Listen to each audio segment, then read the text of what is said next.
It's time for this week's episode of Brandon Sports Talk, featuring in-depth interviews from those who are trending in the world of athletics. And now, here's the host of Brandon Sports Talk, Brandon Pate.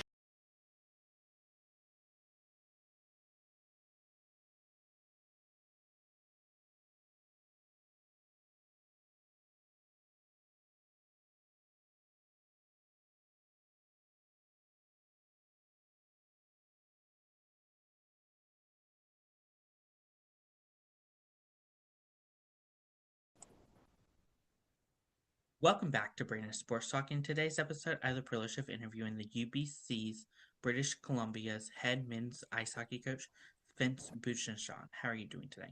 I'm doing great. How are you? I'm doing good. Can you talk about how you knew this? You want to get started in coaching in college men's ice hockey?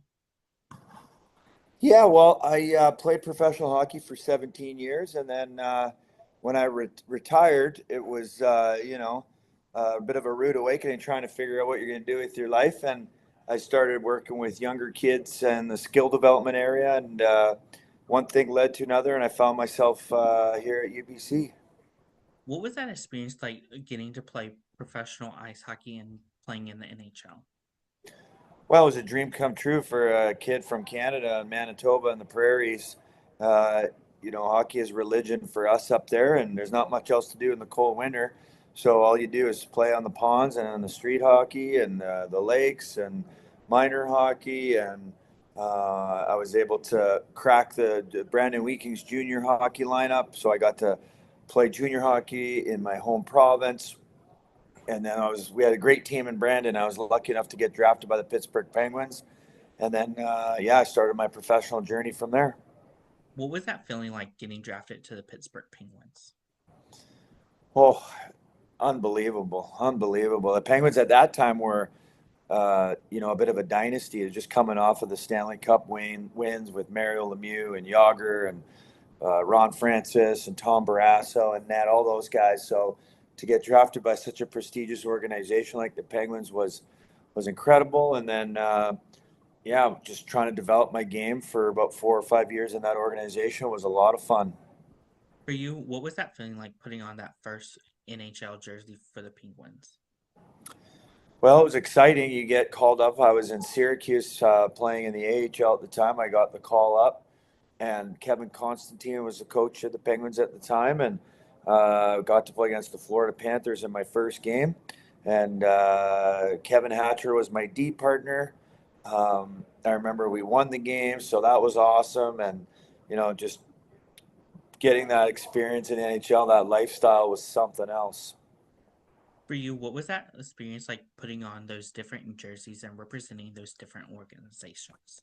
Yeah, well, I was a bit of a journeyman. I was with the Penguins for about 4 or 5 years, and then after that, I bounced around with the Oilers and Islanders and Vancouver Canucks, and then all the farm teams, getting traded and called up and sent down. So it's a little bit different when it's hard to really get comfortable in an organization. You're constantly on your toes, waiting for the next phone call to get called up, and hopefully your phone never calls when you get sent down. And it's a challenging lifestyle when you're that journeyman type guy. What were some of your favorite memories and moments competing in the NHL? Favorite memories? Well, you brought up my first game was fun. Playing in the Stanley Cup playoffs against Tampa Bay when I was with the New York Islanders was amazing. Playing in Vancouver, I got a handful of games playing in Vancouver, my hometown, so that was kind of cool. Um, Played Gretzky's last game at Madison Square Garden. That's probably number one. How was that experience like getting to play against Gretzky? It was kind of an out of body experience. I mean, if you've ever been to Madison Square Garden, it's the most famous arena in the world, right? And the celebrities there, and the vibe, and the electricity in the air, and then you guys still got to play a hockey game, so you can't get too focused on the Gretzky aspect of things. Especially, again, I'm just trying to not screw up out there and cost my team anything. So kept my shift short and tried not to stargaze too much. and I got to shake Wayne Gretzky's hand at the end of the night. What was that experience like getting to compete in the Olympics? Oh, that was a very special time. Worked really hard to get on that team and make that lineup. There's a lot that went behind the scenes there. And then, yeah, sure enough, you get to play in Vancouver in 2010, and my family was there, and everybody kind of flew in, and I remember having the team Germany over to the house for team dinner, which was great. The whole neighborhood came over and got some awesome pictures. After your playing career, what was it like transitioning into getting into coaching and coming to British Columbia? Well, it was quite easy, I would say. It was lots of fun. I feel like I almost enjoy coaching more than playing.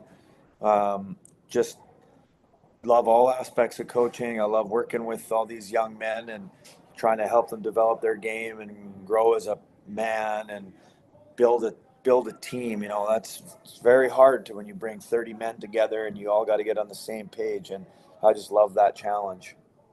What was that experience like being the assistant coach? It was great. I learned a lot. Adam Shell was the head coach at the time, and I probably would have liked to work with Adam for more than just 1 year because he is such a smart guy. And uh, I was just transitioning from a player, so I had lots to learn in the coaching profession, and I was able to do it for 1 year with Adam, but I would have loved to have done it for a few more years because I think I could have learned a lot from him. How is that feeling like becoming a head coach and getting that head coaching role? Well, it happened real fast for me, so I didn't have much time to think about it. I was kind of thrown in the fire real quick during training camp, and didn't have any time to plan, exactly like what kind of coach I want to be, what kind of team we want to be. It was basically, okay, you're taking over, and the season was about to start. So, I was kind of just reacting instead of acting at the beginning. But in the end, it all worked out.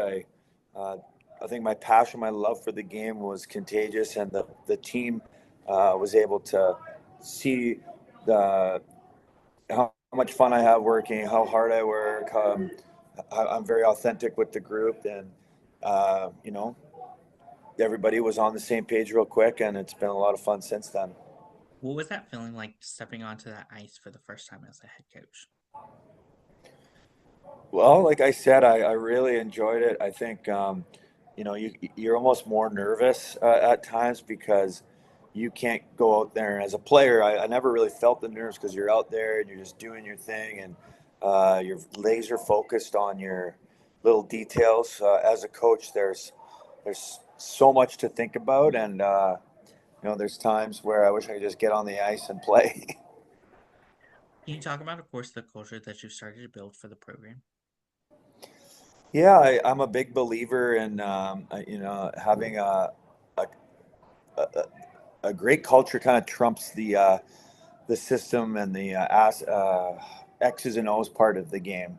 Like I said earlier, if you got 30 guys that are willing to go to war for each other and love each other, you can have a lot of success. So I'm a big believer in that team unity.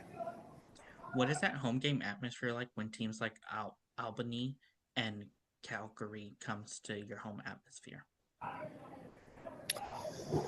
Well, we got a great rink here at UBC, and we just played our Winter Classic where we had 5,000 people jam packed and had that real college NCAA vibe. Um, I think, here on the West Coast, we've got a beautiful campus and we've got so many students, and it's great when the whole student body is aware that we're playing and they're coming to support the boys, and the boys go a little bit harder when they have that support, and the hits are a bit more intense and physical and loud, and uh, it's just awesome for the guys. For you as a head coach, what does that recruitment process look like when out recruiting? Well, when I first started, it was hitting the road and meeting guys and watching guys playing junior hockey. Now with all the great programs, you can watch a guy's shifts from the night before. You can really get into little details and analytics all on the software that's provided for us coaches. So spend a lot of time on video and really getting to watch a kid, his style. And then at the end of the season, we'll invite him on campus and get to know him as a person. As a head coach, what is it like seeing those freshmen put on that hockey jersey for the first time? Yeah, it's exciting when you see that because, like I said, we recruit really, really, really high quality human beings, and then we just take pride in the hockey development part. So if you can get a high character guy, we believe that the hockey will come. And when you see these great humans come in and how badly they want to play for the team and how much they love the program, and then you get to see them put on a jersey and go out there on the ice and get after it, it's amazing. What is that like seeing those seniors putting it on for the last time? Yeah, it's a little bittersweet, right? Because in college hockey here, I have the guys for 5 years. I can't trade anybody or send them down, or you know, you're kind of committed to a guy for 5 years, and that's a lot of time together. That's a lot of battles together, a lot of stressful situations, a lot of heated moments that. Um, sometimes are very uncomfortable, but in the end, we all love each other. And when you see that last game by the fifth year guys, it's pretty sad. As a coach and as a former player, what is it like seeing those players going into the league, into the NHL? Well, yeah, that's what it's all about. Our guys all want to play in the NHL, and it's our job to help them develop on and off the ice in the gym. So we do whatever we can to support that. And if we got NHL scouts at our games, so you're always trying to like promote the kid and help the kid on their journey. And when they sign their pro contract, it's a great day for their family and themselves and the program. What is that feeling like getting your first win as a head coach? Well, it's we're in a result orientated business, so you need the results. And you get that win, you feel good for a few minutes, but you got to win that next one, right? You're only as good as your last game.